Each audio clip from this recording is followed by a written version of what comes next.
Bringing it back up to Big Sky, the vacation rental home management business is a big one here. And there's a couple big players up here, and Big Sky Vacation Rentals is definitely one of them. And we have the owner, Kirsten King, with us today to talk a little bit about her industry and what she's seeing out there. Kirsten, thank you for joining us today.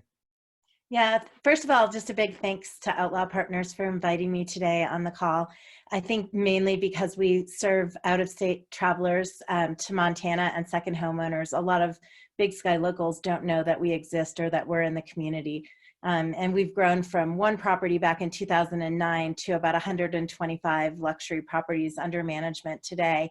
And these are primarily properties located in the ski and ski out communities at Big Sky Resort and Moonlight Basin. And we usually typically have 12 to 16 full-time year-round staff on our team, in addition to dozens of seasonal people. And we're proud that 80% of our full-time year-round staff live here in the Big Sky community. Wow. Yeah, like I said, you're a big player in the community, and while some might not know you, we certainly do. You've got a good history with the community, a big employer, and managing that many properties. It's a huge. It's like running hotels. So we have not had someone on the panel yet to talk about the property management and vacation rental business in particular. So we're grateful to have you here today, because this is not only a big driver, but it's a big part of the economy, and there's a lot of property owners up here that are watching this right now, wondering what's going to go on with that business. So, let's dive into this. Obviously it was like turning off a faucet with your business when this hit mid-March. So kind of bring us through, quickly, from mid-March till now, kind of what your business has looked like, and then how are reservations looking for the spring and summer? Yeah, absolutely. Well, obviously March 16th was a big day for us. I think everyone in the community agrees it was the right decision at the right time, but it certainly wreaked havoc on what we were doing. Our first priority was just getting travelers home safely. We let people leave as soon as they were able to do so safely and refunded those reservations. We had about 380 impacted reservations between the day the resort closed and the end of the season. So it was pretty significant. Obviously, April, our revenue was down 98%. I don't think that's any surprise to anyone based on the number of cancellations that we had. And May is a low occupancy month traditionally for Big Sky anyway, but this May is certainly no exception. I think there's a perception in the vacation rental space that vacation rentals are busier than ever and people are just flocking to Montana. I can't speak for other owners of vacation rental companies or managers in the space, but I can tell you, May we had a 5% paid occupancy rate. So certainly not hitting it out of the park for spring.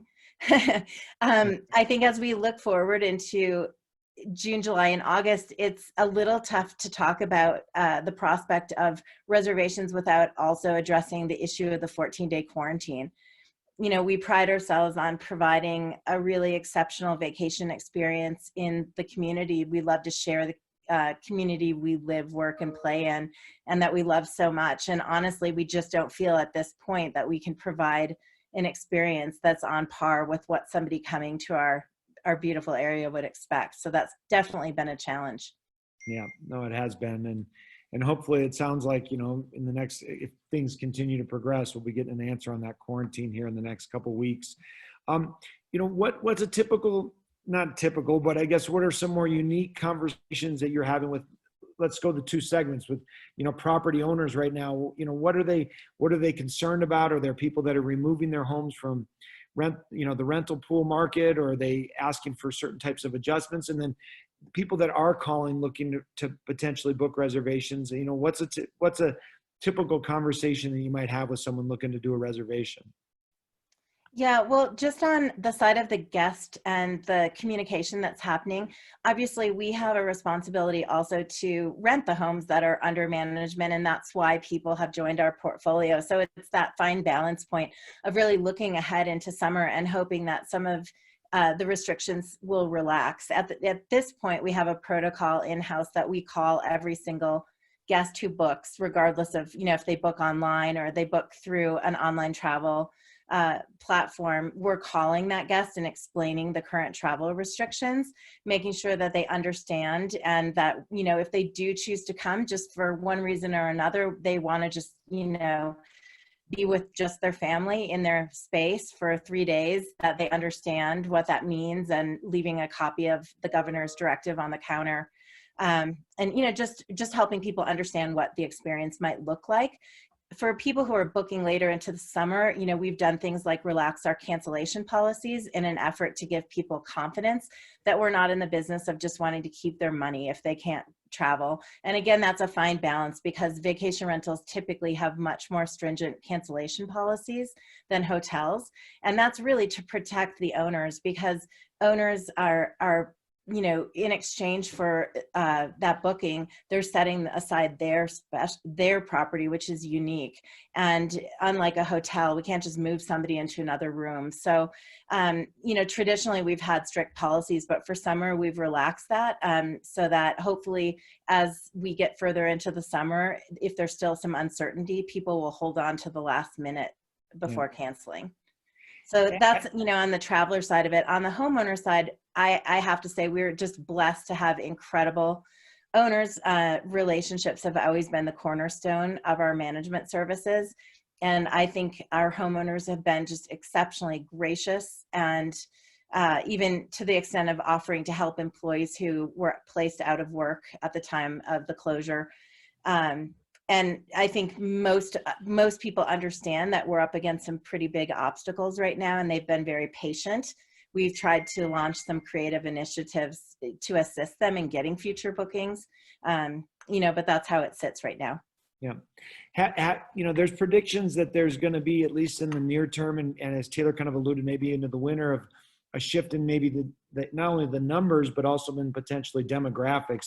Have you seen a change in demographics at all? Are you getting more calls, for example, from drive-to markets or the direct flight markets versus, you know, the longer haul, or people more out of market? Yeah, you know, really short term, May, for example, was pretty much all essential workers, extended stays, and people who already live in the state of Montana.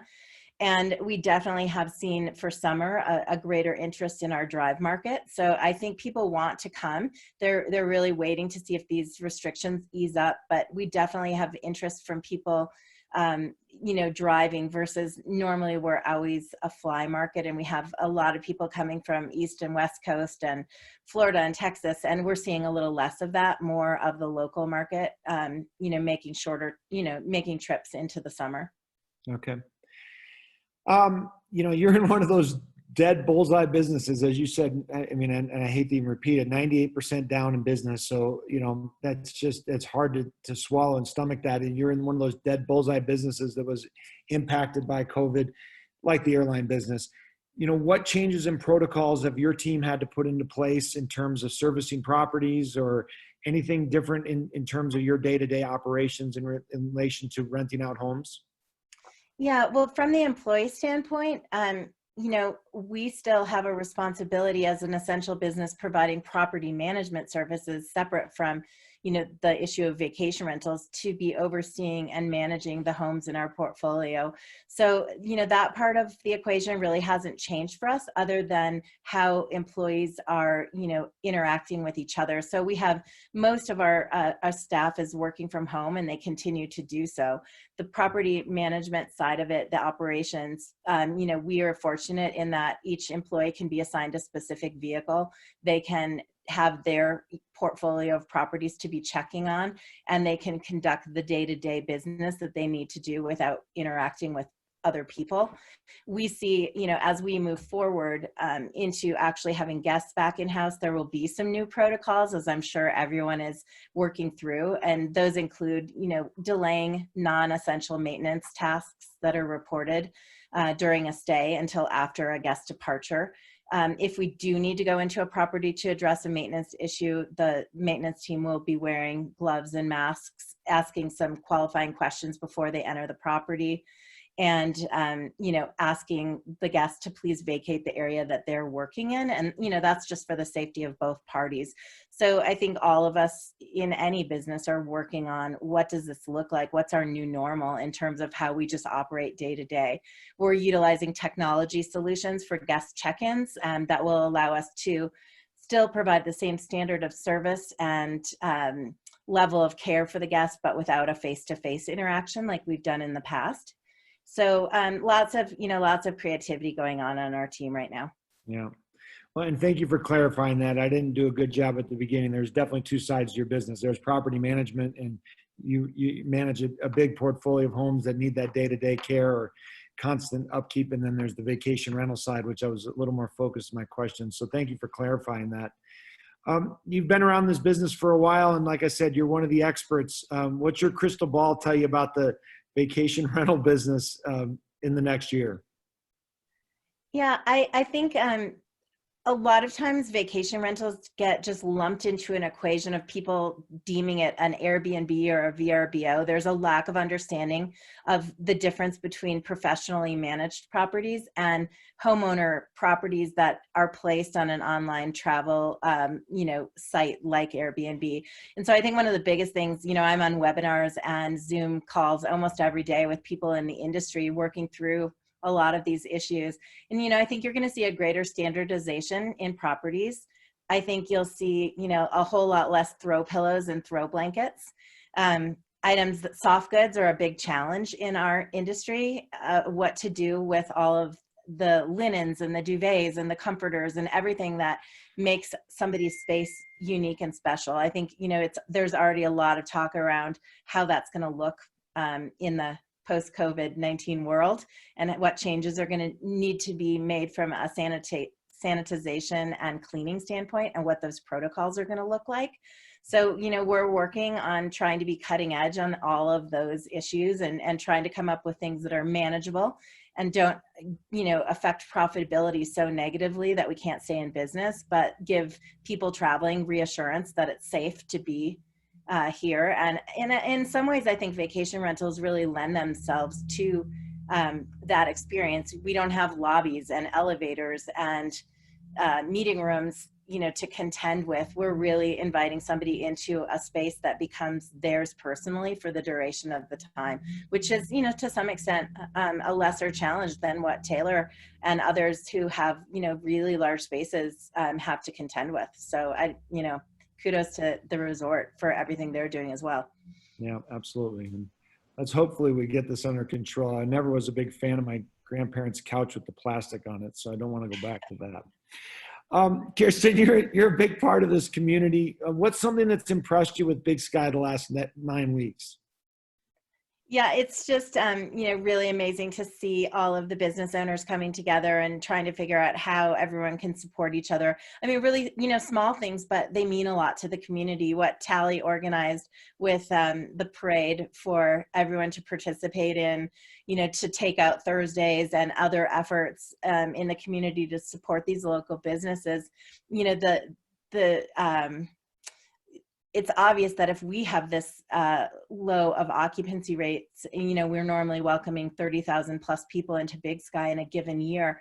That has a ripple effect in the community to all of the retail shops like Grizzly Outfitters and the Conoco and, everyone else, to the restaurants and to the outfitters and to the activities that people visiting our community enjoy. So, it's really been great to see people coming together, and I just encourage everyone in the community to continue to go local with whatever you can to support the business owners that are certainly experiencing some challenges right now. No, absolutely. And it's a great way to put it. And it kind of reminded me, like, you're in Taylor's businesses are literally on the front end of the consumers coming in, and everybody's in a way relying on those bodies coming into both your beds and hotel rooms and all that type of stuff. So you are correct. There's a massive ripple effect. Kirsten, anything you'd like to close with, or anything that we haven't covered that you'd like to discuss with the audience today? No, I just want to say how grateful I am for the employees that we have continued to be able to have as part of our organization, and just the tenacity and the creativity that they've shown throughout this, just new ideas, really looking at, and I'd encourage other business owners too, just really looking at the process you currently have in place. And is there a way to use this time to become more efficient? We're doing a lot of things right now that don't necessarily produce revenue on the front end, but we feel will create efficiencies on the back end that are going to allow us to be more profitable. So I think, the silver lining in this is we're grateful for the time that we've had. And, I would just encourage others to be looking at how you can improve things for the future, so that that experience that we look forward to, with welcoming people back into Big Sky, can be the best that it can be. Excellent. Well put. Well put. Well, once again, I appreciate it.